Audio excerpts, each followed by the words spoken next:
আন্দোলনকারী শিক্ষার্থীদের ওপর সরাসরি গুলি না করার নির্দেশনা চেয়ে হাইকোর্টে করা যে রিট সেটি খারিজ করে দিয়েছে আদালত। এক্ষেত্রে আন্দোলনকারীদের ওপর গুলি করার ক্ষেত্রে কঠোরভাবে বাংলাদেশের আইন মানতে বলা হয়েছে এবং এ নিয়ে জারি করা যে রুল সেটি খারিজ করে হাইকোর্ট বেঞ্চ এই পর্যবেক্ষণে পিআরবি অনুযায়ী গুলি করার আগে পুলিশকে কয়েকটি ধাপ অনুসরণ করতে হবে। জীবন রক্ষার্থে সর্বশেষ ধাপ হিসেবে পুলিশ গুলি করতে পারবেন, তবে নির্বিচারে নয়। এদিকে নোবেল বিজয়ী অর্থনীতিবিদ ডক্টর মোহাম্মদ ইউনূসের কাছে জাতীয় রাজস্ব বোর্ডে ৬৬৬ কোটি টাকা কর দাবির বৈধতা চ্যালেঞ্জ করে দায়ের করা রিট খারিজ করে দিয়েছেন হাইকোর্ট। এর ফলে ডক্টর ইউনূসকে ৬৬৬ কোটি টাকা সরকারকে পরিশোধ করতে হবে বলে জানিয়েছেন আইনজীবীরা।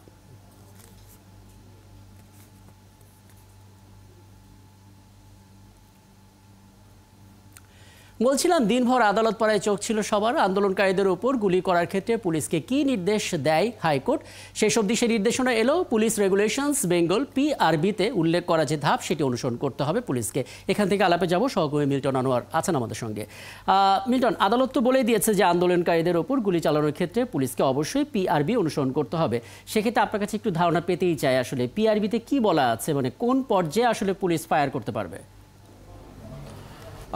রাকিব, যে রিট আবেদনটি করা হয়েছিল, আপনি জানেন যে এই রিট আবেদনটি করা হয়েছিল দুটো নির্দেশনার জন্য। একটি হচ্ছে মিছিল বা সভা সমাবেশে বা বিক্ষোভকারীদের প্রতি প্রাণঘাতী অস্ত্রের ব্যবহার না করা, লেথাল ওয়েপন যেটি, সেই ধরনের প্রাণঘাতী অস্ত্র ব্যবহার না করা, এবং সেই সঙ্গে আপনি জানেন যে নিরাপত্তা হেফাজতে এই আন্দোলনের শিক্ষার্থীদের যে আন্দোলন, সেই আন্দোলনের ৬ জন সমন্বয়ককে নিয়ে যাওয়া হয়েছিল, তাদের মুক্তির নির্দেশনা চেয়ে এই রিট আবেদনটি করা হয়েছিল। এবং এর মধ্যে আপনি জানেন যে 6 জন সমন্বয়কারী, তাদেরকে এর মধ্যে ডিবি অফিস কার্যালয় থেকে তাদেরকে ছেড়ে দেওয়া হয়েছে। ফলে এই রিট আবেদনের অর্ধেক যেই নির্দেশনা বা অর্ধেক যেই দাবি, সেই দাবি পূরণ হয়েছে। ফলে আজকে যেই আদেশটি দেওয়া হয়েছে বা এর আগে যেই শুনানিটি হয়েছে, সেটি কেবলমাত্র বিক্ষোভকারীদের উপর প্রাণঘাতী অস্ত্রের ব্যবহার বন্ধের নির্দেশনা সংক্রান্ত রিট আবেদনটি। এবং সেখানে যেটা বলা হয়েছে যে রাষ্ট্রপক্ষ থেকে বলা হয়েছে যে প্রাণঘাতী অস্ত্র ব্যবহার করবার জন্য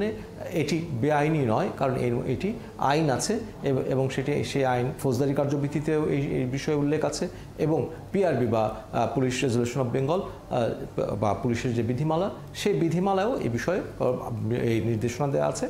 এবং সেই নির্দেশনা অনুযায়ী যখন পুলিশের জীবন হুমকির সম্মুখীন হয়, যখন আন্দোলন সহিংস রূপ ধারণ করে, কিংবা যখন রাষ্ট্রীয় সম্পত্তি বা যে কোনো সম্পত্তির মধ্যে অগ্নিসংযোগ ভাঙচুরের মতো ঘটনা ঘটে, তখন পুলিশ সেক্ষেত্রে গুলি করতে পারবে বা সেক্ষেত্রে তার অস্ত্রের ব্যবহার করতে পারবে।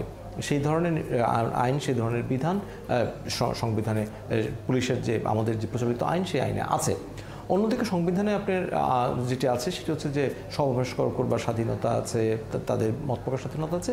সেক্ষেত্রে আদালত বলেছে, যদি সংবিধানে যে অধিকার দেওয়া হয়েছে শান্তিপূর্ণ সমাবেশ, শান্তিপূর্ণ মিছিল, সভা করার যে অধিকার, সেই অধিকার যদি কেউ প্রয়োগ করতে চায়, সেই ক্ষেত্রে পুলিশ কোনো প্রকার অস্ত্রের ব্যবহার করতে পারবে না বা বল প্রয়োগ করতে পারবে না। কিন্তু যদি সেই সভা সমাবেশ বা সেই বিক্ষোভ সহিংস রূপ নেয়, যদি সেটি পুলিশের জন্য জীবনের হুমকি হয়ে থাকে, সেক্ষেত্রে এখানে একটা বিষয় সভাপতি আসবে, মানে পুলিশ যে পিআরবি অনুসরণ করে কাউকে ফায়ার করেছে, এটা না হয় প্রমাণ হলো বা এটাই কাম্য, কিন্তু সেটা অনুসরণ না করলে কিভাবে প্রমাণ করা যাবে যদি সেখানে সিসিটিভি ফুটেজ বা কারোর মোবাইল ফুটেজ না পাওয়া যায়?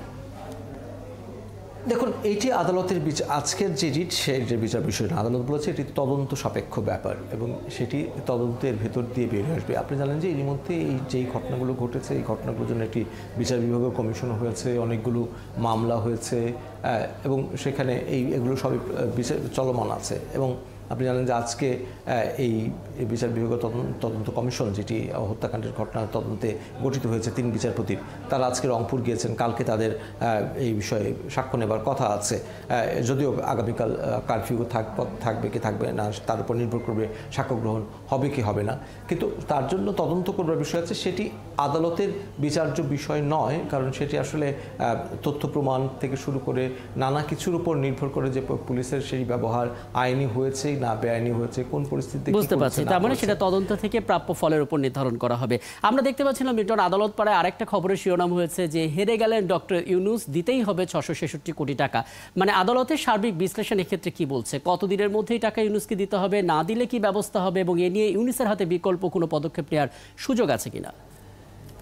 দেখুন, এটি গ্রামীণ কল্যাণের একটি মামলা এবং সেই মামলায় আদালত জাতীয় রাজস্ব বোর্ড তারা বলেছিল যে ডক্টর ইউনূস যেই টাকা পেয়েছেন গ্রামীণ ফোন থেকে তার অংশীদার গ্রামীণ কল্যাণের জায়গায়, সেখানে তার গত কয়েক বছরে যেই কর দেওয়া হয়েছে, অর্থাৎ বলা হয়েছে যে উৎসে 20% কর কাটা হয়েছে, সেই টাকাতে তারপর সেখান থেকে লভ্যাংশ দেওয়া হয়েছে, ফলে নতুন করে এই টাকা থেকে কর দেওয়ার প্রয়োজন নেই।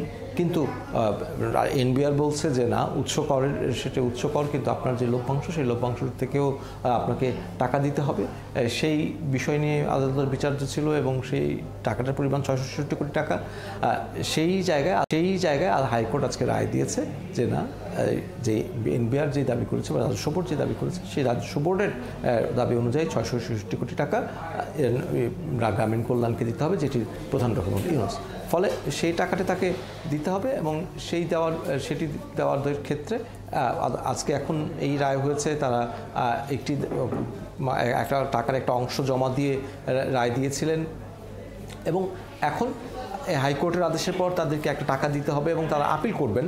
সেই আপিল করবার ক্ষেত্রে তারা যদি করেন, তাদেরকে এই হাইকোর্টের রায়ের যে রায় দেওয়া হয়েছে সেই রায়ের একটি অংশ টাকা তারা জমা দিয়ে তারপর তারা আপিল করতে পারবেন। বুঝতে পারছি, অনেক কিছু স্পষ্ট হলো। অনেক ধন্যবাদ মিল্টন সময় দেওয়ার জন্য। সহকর্মী মিল্টন আমাদের সঙ্গে যুক্ত ছিলেন এতক্ষণ।